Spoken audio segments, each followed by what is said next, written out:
कर्पूरगौरं करुणावतारं संसारसारं भुजगेन्द्रहारं सदा वसन्तं हृदयारविन्दे भवं भवानी सहितं नमामि।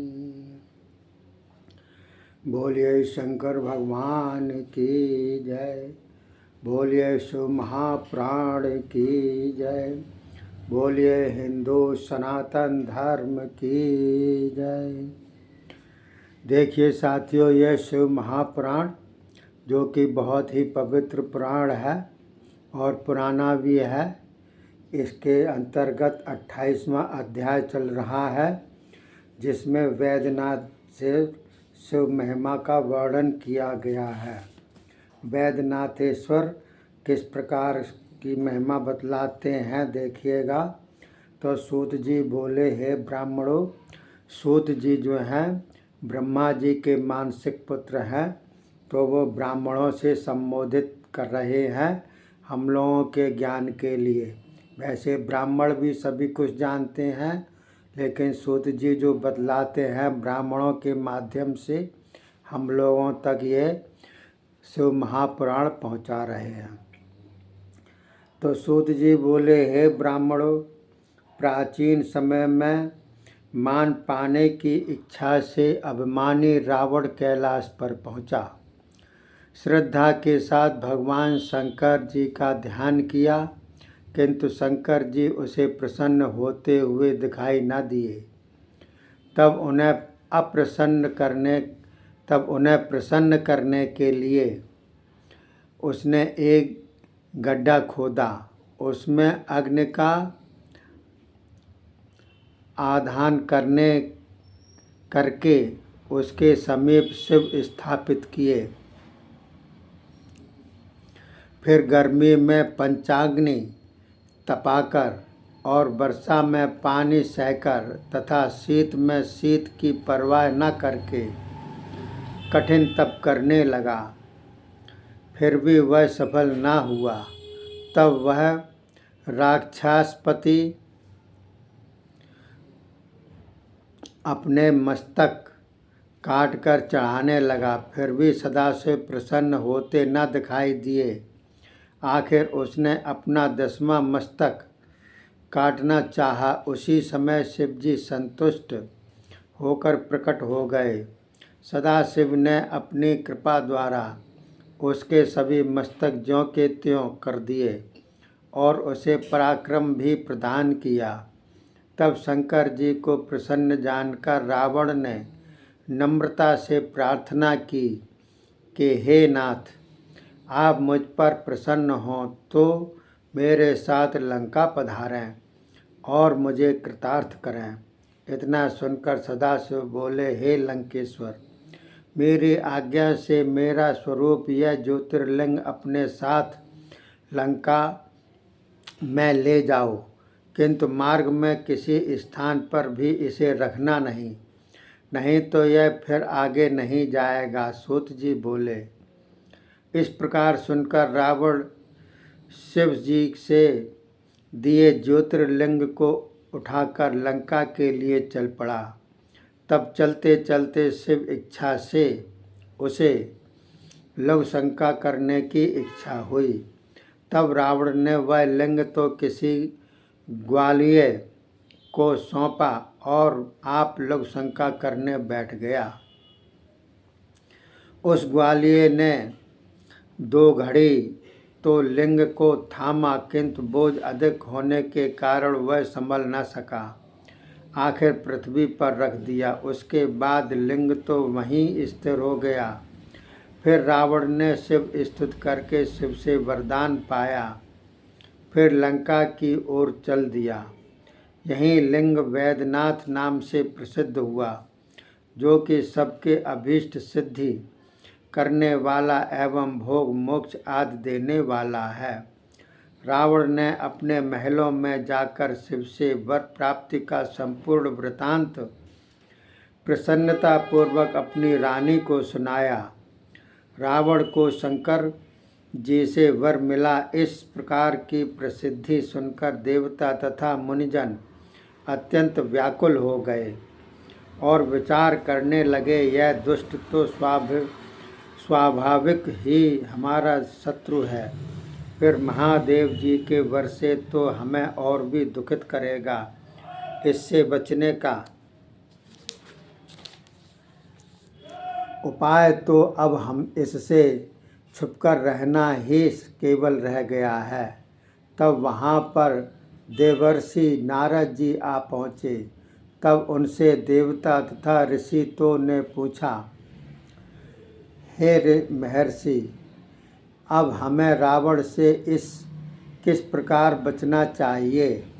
यह तो हमें अब वर पालेने से अधिक दुख देगा।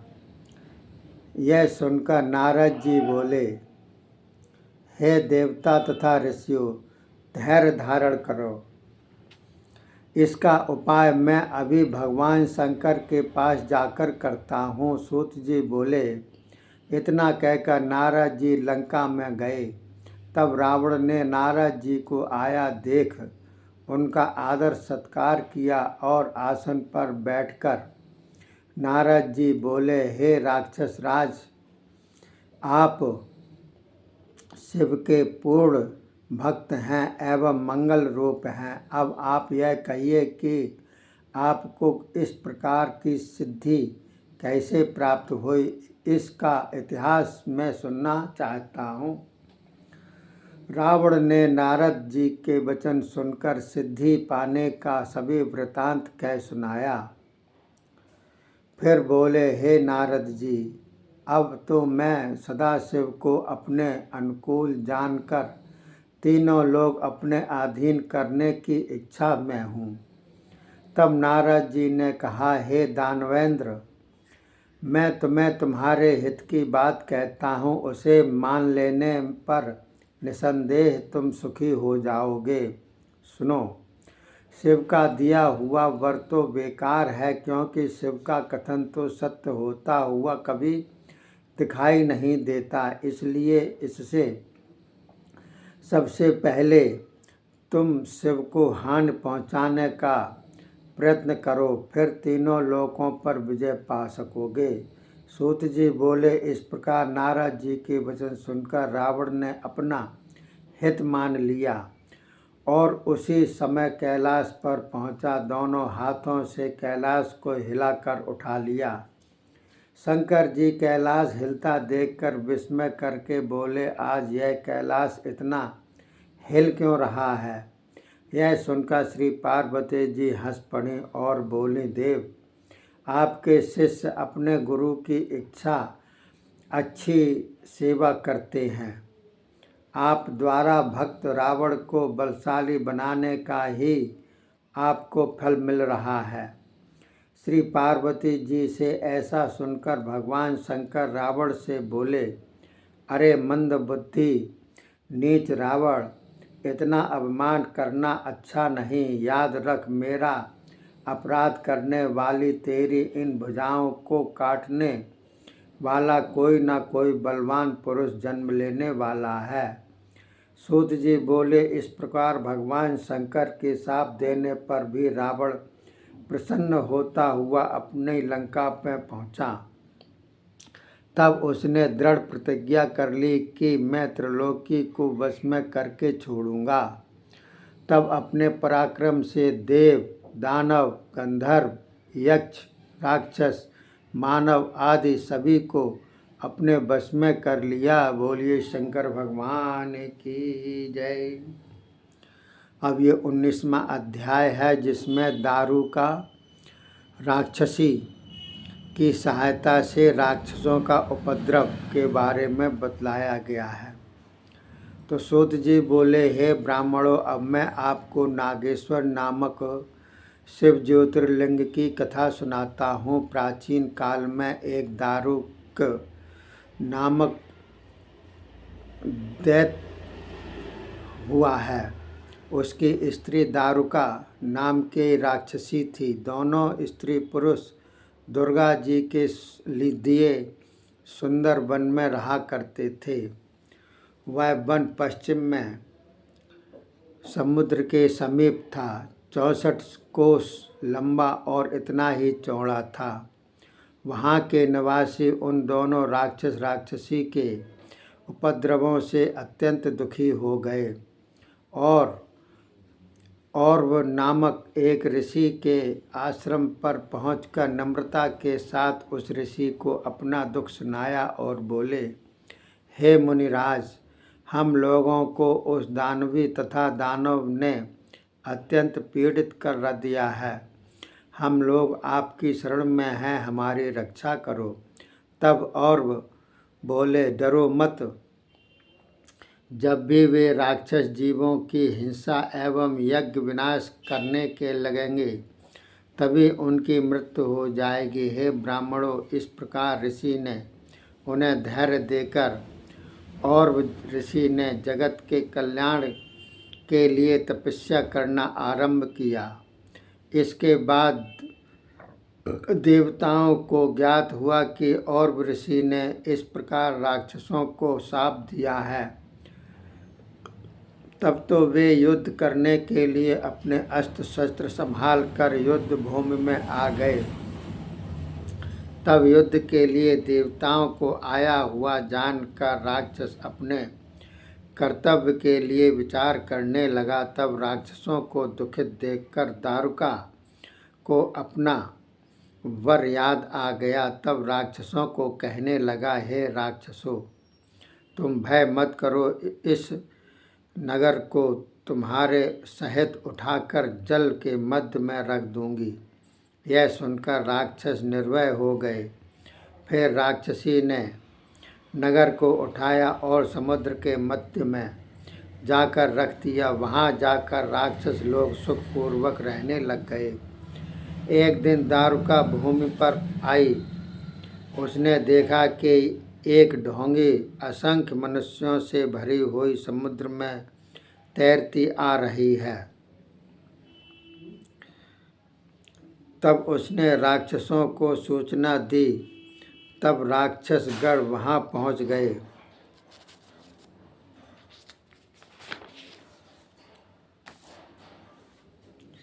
डोंगी पर चढ़कर सभी मनुष्यों को उठाकर अपने नगर में ले गए। उन्हें बेड़ियां डालकर कैद कर दिया। उन मनुष्यों से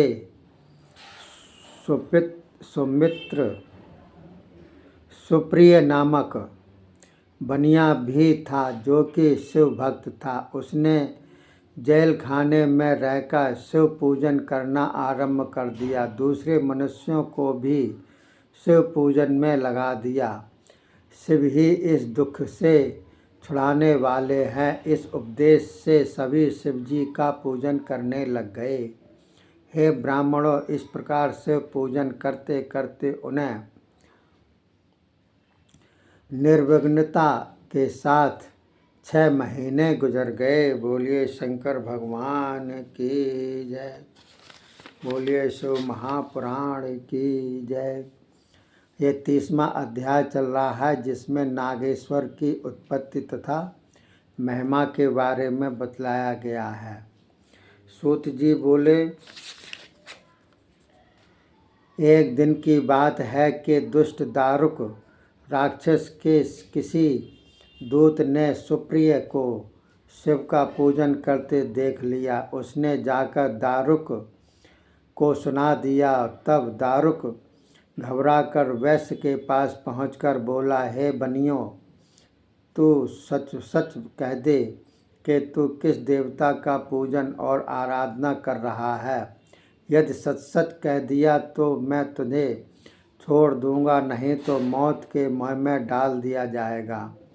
सूत जी बोले, उस राक्षस के इस प्रकार पूछने पर उस बनिया ने अपने भाव प्रकट न होने दिए। तब तो उस राक्षस ने क्रोध में आकर बनिया को मार देने के लिए आज्ञा दे दी। इस प्रकार का संकट देखकर बनिया ने आंखें मूंद लीं और सदाशिव के ध्यान में मग्न हो प्रार्थना करने लगा, हे तीनों लोकों के स्वामी, मैं आपकी शरण में हूँ, मुझे इस संकट से बचाओ। इस प्रकार उसकी प्रार्थना पर भगवान शंकर वहाँ प्रकट हो गए। सदाशिव का दर्शन करके प्रसन्न होता हुआ बनिया उनका पूजन एवं स्तुति करने लगा।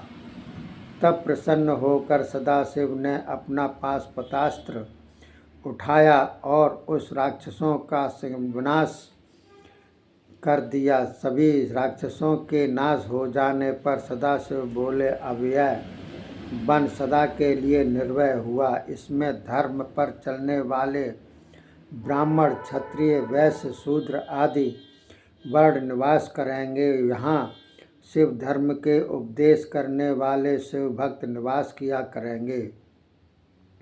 अधर्म का अंत हो गया। तब दारुका राक्षसी अत्यंत दुखित होकर जगत माता श्री दुर्गा जी के पास पहुंचकर नम्रता से बोली, हे भगवती मंगलमयी, आप कृपा करके मेरे परिवार की रक्षा करो। मैं भी आपके वंश तथा भक्तों की रक्षा किया करूँगी। इस प्रकार दारुका राक्षसी की बात सुनकर श्री पार्वती जी ने उसे दिया हुआ अपना वर याद किया, फिर क्रोध में आ गई। इस प्रकार श्री उमा को देखकर प्रसन्न होते हुए शंकर जी बोले, हे कल्याणी, अब तुम अपनी इच्छा से जो चाहो कर सकती हो। श्री शंकर जी से इतना सुनकर श्री पार्वती जी हंस पड़ी, फिर बोली, स्वामिन, आपका कथन सत्य तो अवश्य होगा, किंतु युग के समाप्त हो जाने पर अब तो यहाँ राक्षसों का निवास होगा और मेरी शक्ति रूपा यह दारुका ही उन पर शासन करने वाली होगी। तब सदाशिव बोले, देवी, आपकी इच्छा पूर्ण हो, किंतु मैं भी अपने भक्तों की रक्षा के लिए यहाँ स्थिर रहूँगा। यदि कोई भी मनुष्य अपनी जाति तथा धर्म के अनुकूल आचरण करता हुआ प्रेम भक्ति के साथ वह मेरा आकर दर्शन करेगा तो वह अवश्य ही चक्रवर्ती राजा हो जाएगा। सूत जी बोले, इस प्रकार कहकर तब भगवान शंकर तथा भगवती पार्वती दोनों ज्योति स्वरूप होकर नागेश्वर नागेश्वरी के नाम से यहाँ स्थिर हो गए। सूत जी बोले, हे मुनियों, अब हम आपको वीरसेन राजा की कथा सुनाते हैं। एक समय में वीरसेन ने 12 वर्ष पर्यंत पार्थिव लिंग की पूजा करके कठोर तपस्या की। उससे प्रसन्न होकर सदाशिव प्रत्यक्ष होकर बोले, हे राजन, मैं तुझे एक लड़की की मछली देता हूँ, एक लकड़ी की मछली देता हूँ जो कि रांगे से मढ़ी होगी और उसे मैं अपनी योग शक्ति से शक्तिशाली कर दूंगा। उसी मछली को लेकर तू अपनी सेना समेत विचर में पहुँच जाएगा। वहाँ जाकर मेरे स्वरूप नागेश्वर शिव का पूजन करना। उससे तुझे पाशुपतास्त्र की प्राप्ति होगी। उसके द्वारा दानव गणों का तू नाश कर सकेगा। मेरे उस दर्शन से तुझे किसी प्रकार की कमी न रहेगी। इतना कहकर भगवान शंकर अंतर्ध्यान हो गए। उसके बाद वीरसेन शिवजी का वर पाकर उनकी परम कृपा से उस कार्य करने के सामर्थ्यवान हुआ। बोलिए शंकर भगवान की जय। बोलिए शिव महापुराण की जय। बोलिए हिंदू सनातन धर्म की जय। अब ये 31वां अध्याय चलेगा, जिसमें रामेश्वर महिमा का वर्णन किया जाएगा। तब तक के लिए जय हिंद, जय भारत।